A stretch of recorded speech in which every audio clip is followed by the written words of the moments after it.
Bonjour à toutes et à tous. J'espère que vous vous portez bien en cette période de déconfinement.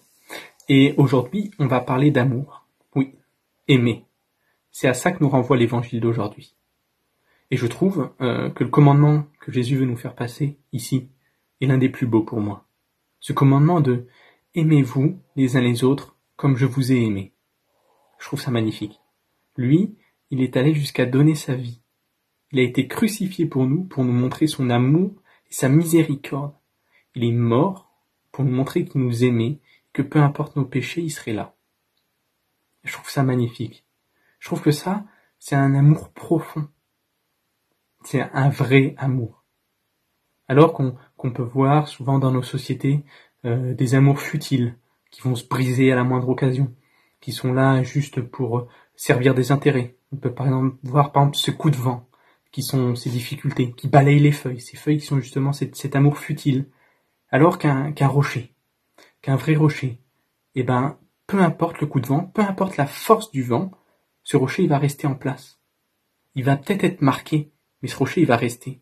Et je trouve que c'est ça cet amour profond. C'est un amour qui reste. Et je pense on ne peut pas le dissocier de la foi. Parce que comment est-ce qu'on peut croire à cet amour sans croire à Dieu? Je trouve que l'amour profond, c'est l'amour que peu importe les épreuves, peu importe ce qui va arriver, il va rester.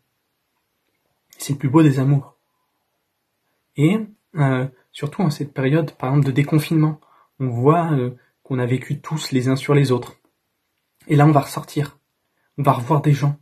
Et là, on va vraiment voir les gens qu'on a aimés ou des gens qu'on n'a pas aimés. Et là, on va ressentir vraiment quelque chose. Après, vous allez me dire, oui, mais comment aimer tout le monde? On n'est pas Jésus. Ah oui, on n'est pas Jésus. Mais je pense qu'il y a des moyens de montrer, même si c'est sûr que c'est compliqué d'aimer tout le monde. On est dans une société actuellement où on va être obligé de côtoyer du monde. Et même si on les aime pas, il va falloir faire avec. Mais je pense que on est là, nous, justement, en tant que chrétiens, on est là, justement, et c'est ça que la lecture du livre des Apôtres nous renvoie, c'est de propager cet amour. On est envoyé en mission, en fait. On est là pour montrer aux autres que nous, on est là, et qu'on a quelque chose en plus que nous donne Dieu. C'est un amour inconditionnel. Donc si j'avais un message en cette merveilleuse journée du 15 mai, c'est portez cet amour. Portez-le au monde. Exaltez cet amour et votre joie.